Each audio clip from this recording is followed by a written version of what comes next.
Hello, Frizzle Frenzy! At the beginning of 2023, I made a list of 23 books I need to read in 2023. The new releases that I was most looking forward to, the backlist books that most intrigued me, my priorities. So now, it's been about a year, and it's time to evaluate.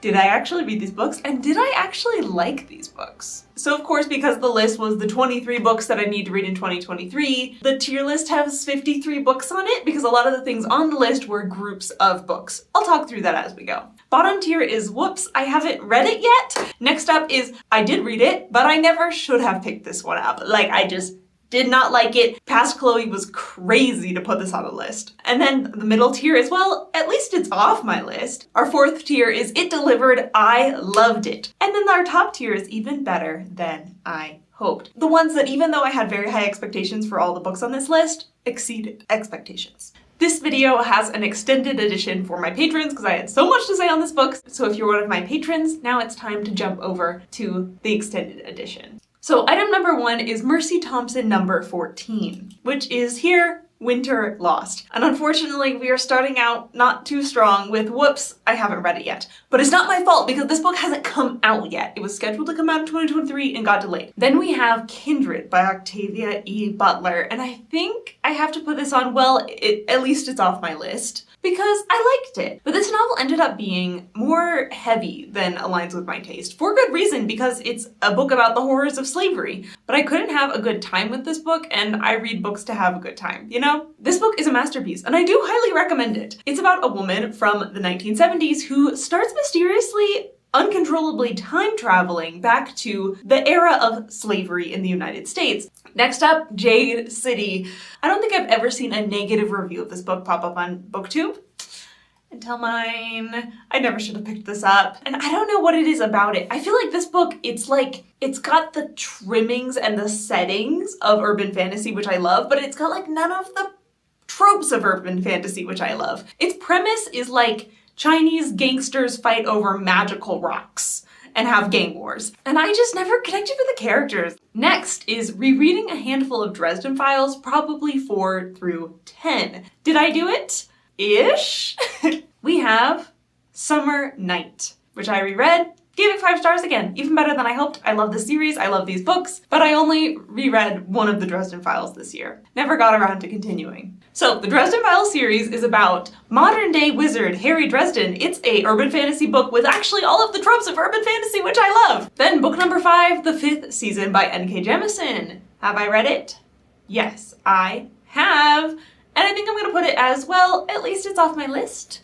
And I did have a video where I vlogged some of my experience with it, so if you don't want further details, I'll link it down in the footnotes. My Goodreads one-sentence review is, it's compelling on a scene level, but on a whole book level, everything feels like setup with no payoff. But I'm glad I finally read it, because it's another one of those classic fantasy books that is often recommended, and I like to know what people are talking about. Book 6 on the list is The Good Girl's Guide to Murder, and I read it, and I'm gonna say it delivered. I loved it. This is about a good girl in high school, and she's very devoted to one of her projects for school, which is investigating a cold case murder. I love how structured this mystery is and how easy it is to read. It's such a good balance of a really complex mystery, but it's giving you enough hand-holding that it doesn't ever feel overwhelming, and also a nice dash of thriller stakes and suspense. The sequels are a little less strong as the first, but still good books. Number 7 on my list is Wistful Ascending.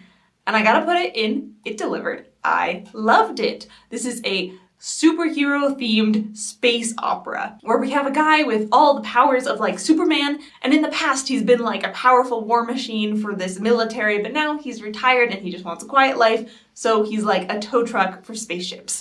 But then some things start coming into his quiet life that shake it up. And I thought this one was surprisingly good at having good character complexity and motivations for one that it also balances a really goofy, fun tone.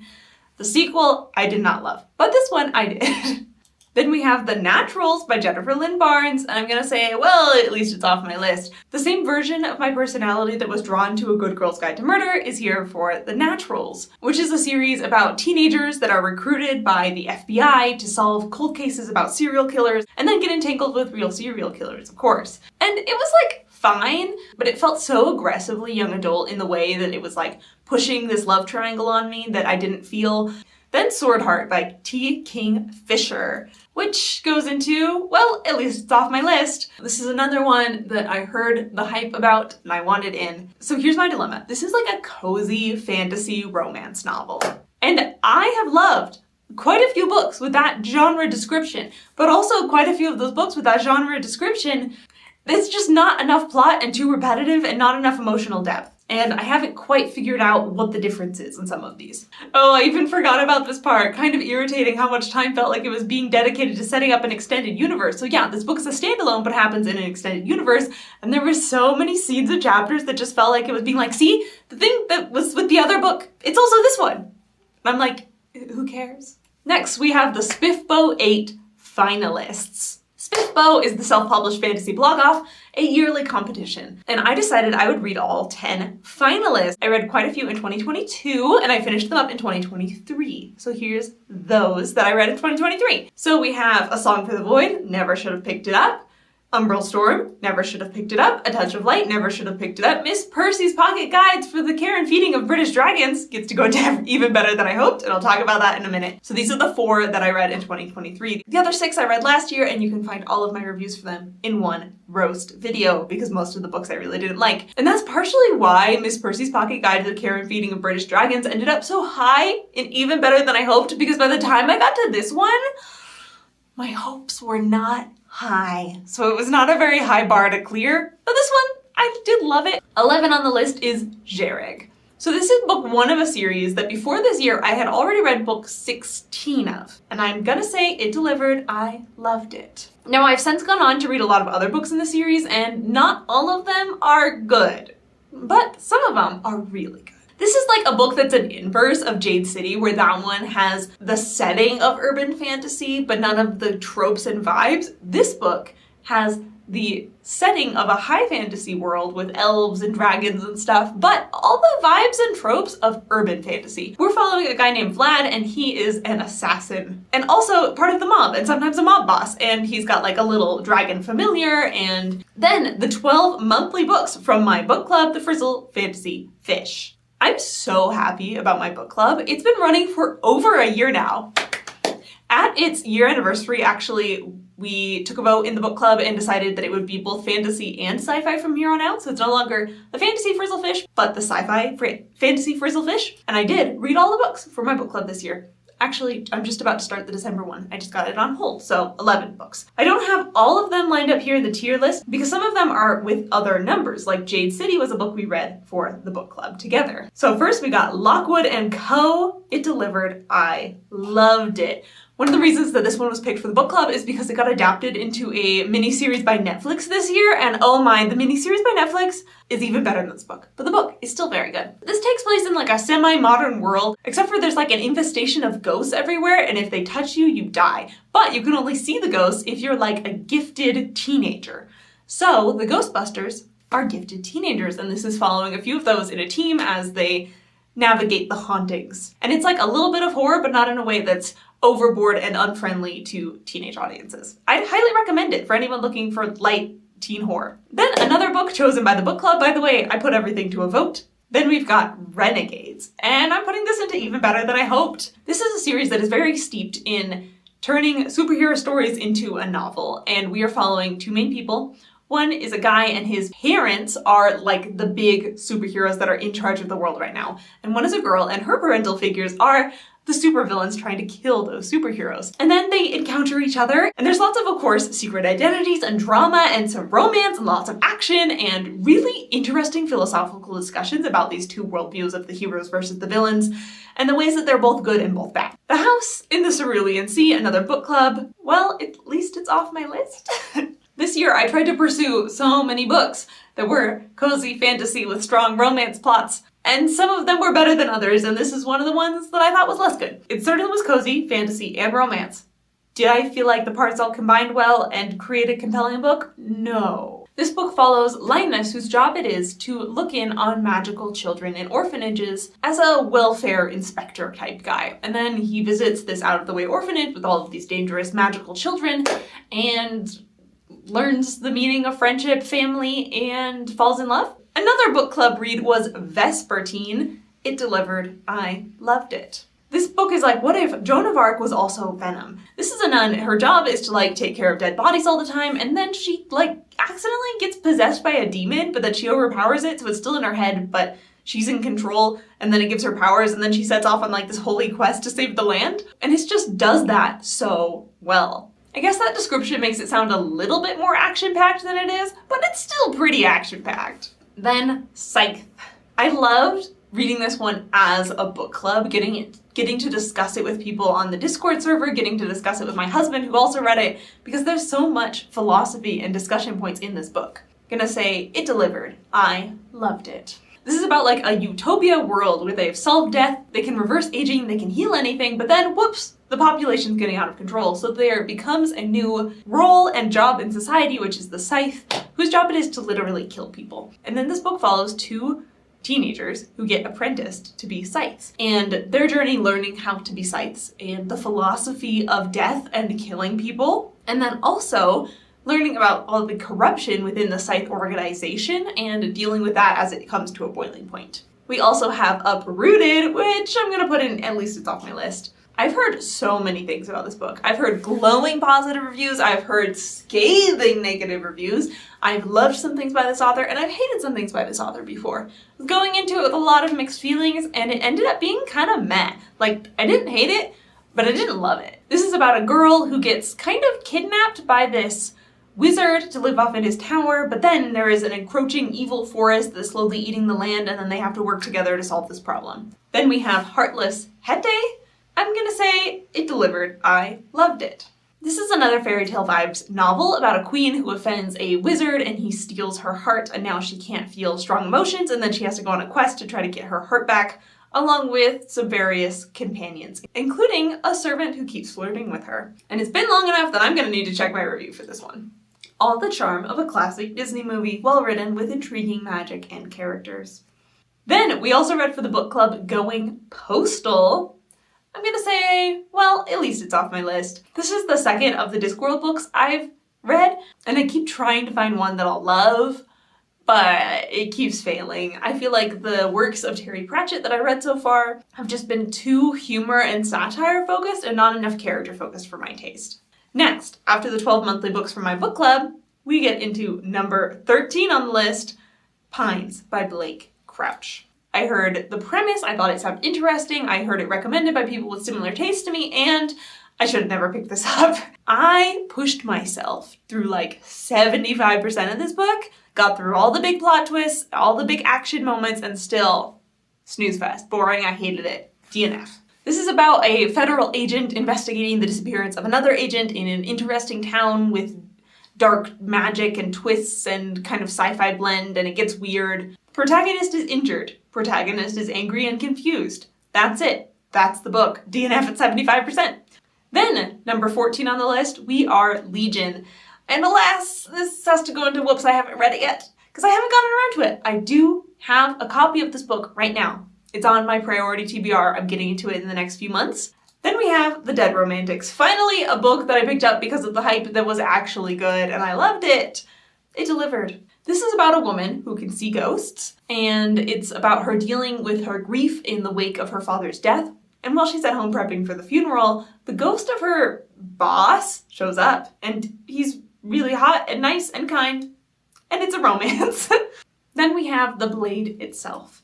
So this book, I put it on the list because it's so hyped, because so many people love this series, but I knew I needed a little bit more motivation to make myself pick it up, because it's like a grimdark fantasy book, and like I've said before, I don't love books that are always sad and gloomy, like Kindred.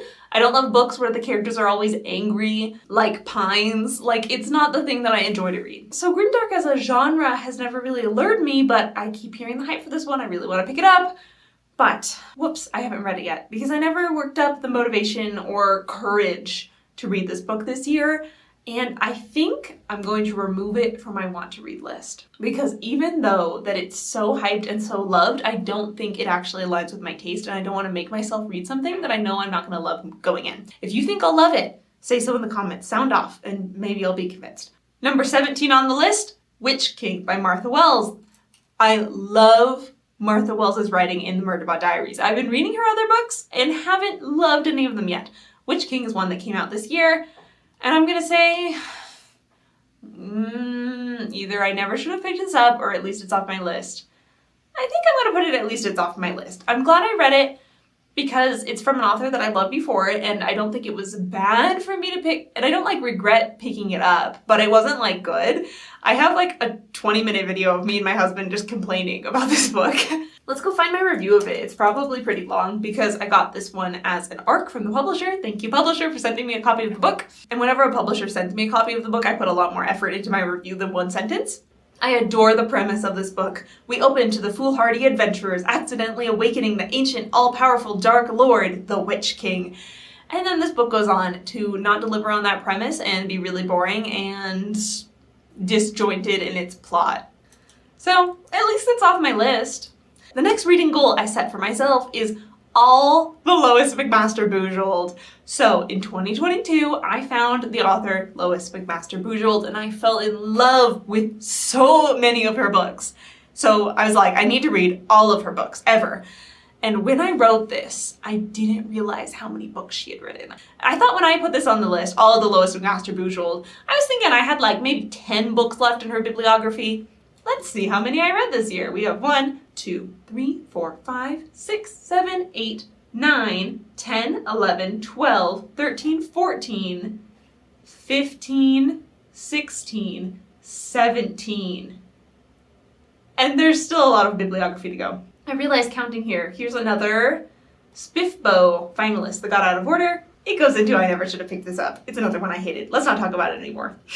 So I worked really hard to read a lot of Lois McMaster Bujold this year, and I loved a lot of them. But I have not read all of her books yet. But let's sort some of these. A lot of them from the 𝐅𝐎𝐎𝐓𝐍𝐻𝐿e saga, one of my favorite series of all time, gets to go into even better than I hoped. This was actually a reread. This one, another from the 𝐅𝐎𝐿esaga saga, just goes into It Delivered. I loved it. Another series by her, the Penric and Desdemona series about... let's back up. The 𝐅𝐎𝐿esaga saga series is about a family named 𝐅𝐎𝐿esaga and their adventures in the galaxy. And there's a lot of different range in the series. Some of them are very plot-focused, fast-paced, and some of them are way more character-focused, slower-paced. There's everything from action books to romance novels in this series. And they're all exquisite. And if you want to know more about the series, I made a whole video talking about all the books in the series and what order you should read them in and what they're about. I'll link it down in the footnotes for you. There's also another series here with the Physicians of Vilnock and a few of these other ones called the Penric and Desdemona series, which is a fantasy world where there's a guy who is kind of possessed by a demon, and this demon lives in his head and gives him magical powers, and then he becomes like a traveling doctor and has adventures. And I don't love that series quite as much as the 𝐅𝐎𝐿esaga saga, but they all get to go into at least It Delivered. I loved it. Ethan of Athos, I think right now might be my favorite book of the year. We'll see. I haven't officially tallied it up yet and considered, but then we've got a few more. And there's all the Lois McMaster Bujold, which I have read this year. Then we have the Brando Sando Secret Project books.